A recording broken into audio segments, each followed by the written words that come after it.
आप भाजपा सेल की तरह जो उसको प्रमोट कर रहे हैं, खटारा स्कूटर पर चढ़ता था। कहाँ तक पढ़े आप? हैं? योगी किसको कहते हैं? हमको जाल से पाल देगा, हम पर मामला दर्ज कर लिया उस दिन, क्यों नहीं माफ कर लिए? योगी जी का एक पोस्टर विज्ञापन के रूप में बाहर आया। आप योगी किसको कहते हैं? कहाँ तक पढ़े आप? हैं? योगी किसको कहते हैं? जो संत है वो संत है। 70 से अधिक धारा में मामला है। तलादेन को, दाऊद को क्या शंकराचार्य कहोगे आप? हैं? बताओ ना हमको। एक गुंडा मवाली को आप लोग योगी योगी योगी रट लगाए जा रहे।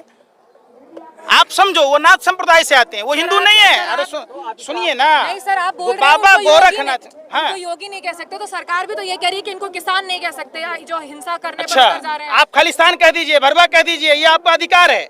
योगी मतलब मैं आपसे पूछ रहा हूँ, मैं नहीं कह रहा हूँ, आपसे पूछ रहा हूँ, योगी किसको कहते हैं? योगी किसको कहते हैं? एक जिस पर 70 धारा लगा हो योगी हो सकता है क्या? किसान पर क्या को धारा लगा हुआ है बता दीजिए आप। क्या आप हमको किसान नहीं कहिएगा? देश हमारा ना है।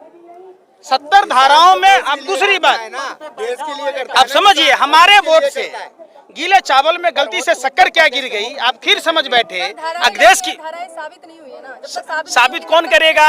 मैडम जी, साबित कौन करेगा? अपने कातिल अपने मुंसिफ हैं। आप मुख्यमंत्री होके आप रो रहे थे सदन में, हमको जाल से पाल देगा, हम पर मामला दर्ज कर लिया उस दिन, क्यों नहीं माफ कर लिए?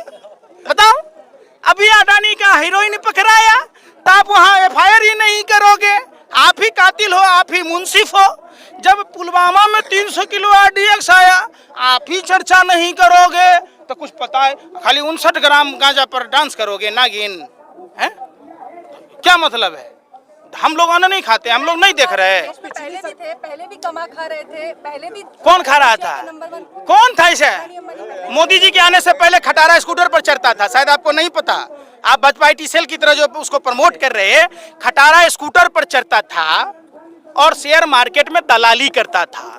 2.25 आंख वाला जो लाला हरामदेव कानिया बाबा, जो अपना 2.25 से 2 नहीं कर पाया, साइकिल पर चढ़ता था, मट्ठा बेचता था, जो सलवार पहन के भाग गया था रामलीला मैदान से, फरार बाबा हैं, जिसका 50 टन लाल चंदन पकड़ाया, शहद में चीनी मिलाते पकड़ाया, लाखों बरस पुराना हिमालय की गोद से निकाला गया नमक। अरे बाबा रामदेव कुदाल लेके था, बाल कृष्ण टोकरी नहीं खोद के लाता था, नीमक सर जाता हुए पर कहता था जींस से खुजली होती है, फटा ये जींस। आपने 3 ब्रांड खोल लिया।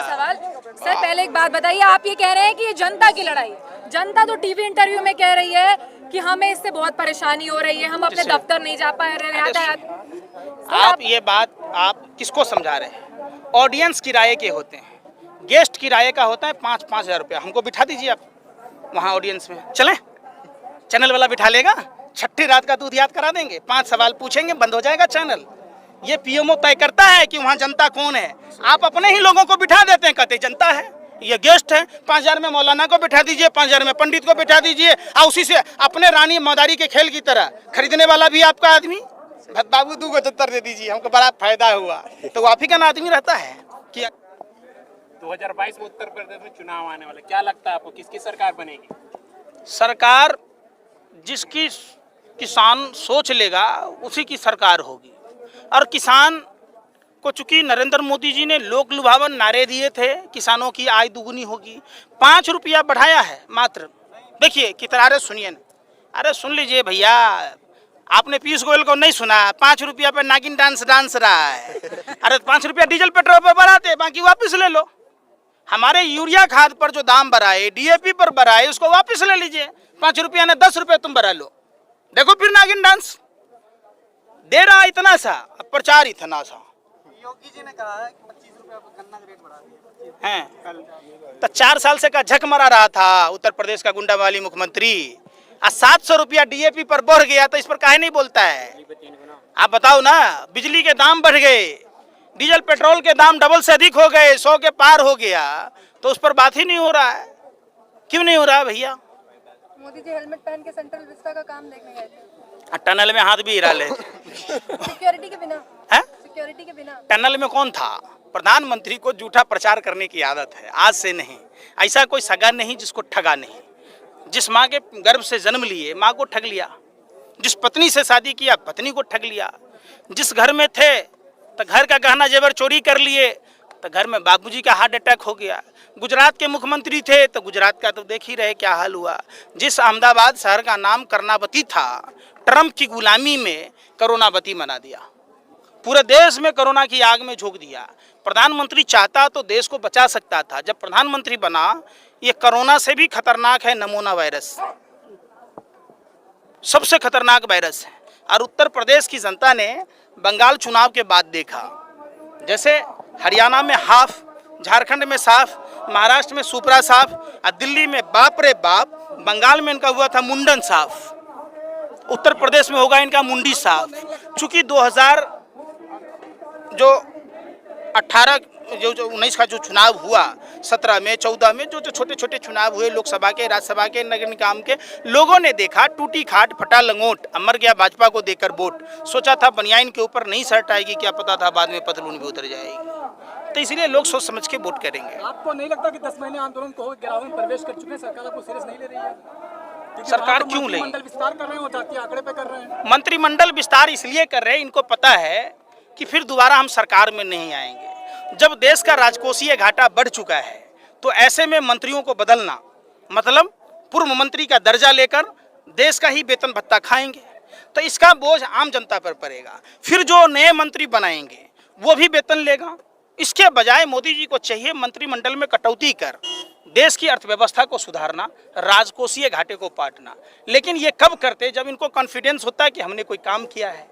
चूंकि इनको पता है कि हम अब सत्ता में आने वाले नहीं हैं, तो कहते भगवान के घर में लूट हुआ, बिल्ली पूंछ लेके भागा, कुत्ता पूंछ लेके भागा, ऐसी वाली बात है। कोई मूंछ लेके भाग रहा, कोई पूंछ लेके भाग रहा। तो भाजपा के तमाम नेता देश लूटने में लगे। कल उत्तर प्रदेश में मंत्रिमंडल का विस्तार किया गया, जिसमें जातीय आंकड़े को दुरुस्त करने की कोशिश की गई, तो क्या किसान या विकास कोई मुद्दा नहीं? 4.5 साल से जब कुछ नहीं हो पाया उत्तर प्रदेश में, तो 4.5 महीने में क्या होगा? क्योंकि विकास कोई मुद्दा या किसान आंदोलन कोई मुद्दा नहीं है। भाजपा की आंकड़े दुरुस्त करने की कोशिश की जा रही है। समझिए, भाजपा की नज़र में नफरत ही सब कुछ है। ये नफरत के सौदागर हैं, महानीच प्रधानमंत्री हैं, और इनकी पार्टी के लोग भी महानीच थे। देश जब आज़ादी की लड़ाई लड़ रहा था, देश के महान क्रांतिकारियों ने कहा कि ये देश के लिए खतरनाक हैं। आज रियल में हम लोग बदनसीब हैं जो ऐसे कुकर्मी लोगों को देश की बागडोर दे दिया, जो देश को आज़ाद नहीं होने देना चाह रहे थे। समझिए, आज इसलिए देश को गुलाम बनाया। कौन लोग हैं? विश्व की तीसरी महाशक्ति भारत थी। कौन कौन देशों ने चंदा दिया? Billion minds Swami Vivekananda international foundation में। जिस स्वामी विवेकानंद इंटरनेशनल फाउंडेशन के फाउंडर मेंबर अजीत डोभाल हैं, उनके बेटे का धंधा पाकिस्तान से चलता है। क्या? तो ये देशद्रोही नहीं है? समझिए, देश को एक अंधकार में रखा जा रहा है, पूरी देश को माइंड सेट किया जा रहा है भारत पाकिस्तान हिंदू मुसलमान में, जाति के नाम पर अगरों को पिछड़ों से, दलितों से लड़ाया जा रहा है ताकि देश बेचने में सहूलियत हो। अगर कोई राष्ट्रीय संपत्ति देश की किसी जनता से थोड़ा सा नुकसान हो जाए, फट जाए, टूट जाए, तो उस पर जुर्माना होता है। तो क्या देश बेचने वाले पर जुर्माना नहीं होना चाहिए? कहाँ है कानून की वो इतनी मोटी मोटी किताबें पढ़ने वाले लोग? आप कैसे बेच सकते हैं देश की संपत्तियों को? और जब देश की संपत्ति घाटे का सौदा है तो कोई औद्योगिक घराना क्यों खरीदेगा? इसके पीछे लॉजिक है। जानबूझकर देश की संपत्तियों को घाटे में डाला जा रहा है। और उसमें आप देखिएगा, आरटीआई से खुलासा हुआ है, स्वतंत्र डायरेक्टर संदीप पात्रा जैसे लोगों को बनाया जाता है, 27 लाख रुपए का पैकेज दिया जाता है, और भी खर्चे हैं। तो जाहिर सी बात है संपत्ति डूबेगा, ये अपने व्यापारिक मित्र को बेचेंगे और वही व्यापारिक मित्र इनको पार्टी फंड में चंदा देगा। सबसे बड़ी बात, जवान के नाम पर वोट दिया जाएगा, विकास के नाम पर या फिर मंदिर के नाम पर? पूरे देश में जो भाजपा ने ठगी की है, आप लोग घूम फिर के मंदिर पर आ जाते। क्या कहा कबीर साहब ने? पोथी पढ़ पढ़ जग मुआ, पंडित भया न कोई, 2.5 अक्षर जो पढ़ ले वही पंडित होए। मंदिर, मस्जिद, गुरुद्वारा, चर्च, बौद्ध मंदिर, कोई भी चीज ये नहीं सिखाता है नफरत फैलाना, हिंसा करना। सभी लोग यही सिखाते हैं कि भूखे को खाना खिलाओ, प्यासे को पानी पिलाओ। भारत भूखमरी जैसी महामारी से जूझ रहा है। आप सोच सकते हैं, जिस उत्तर प्रदेश की 25 करोड़ आबादी में से 18 करोड़ लोग राशन के लिए सुबह से शाम तक इंतजार कर सकते हैं, तो देश की समस्या कितनी विकराल हो। खबरों में बने रहने के लिए फोरम 4 को सब्सक्राइब करें और नोटिफिकेशन पाने के लिए बेल आइकन दबाएं।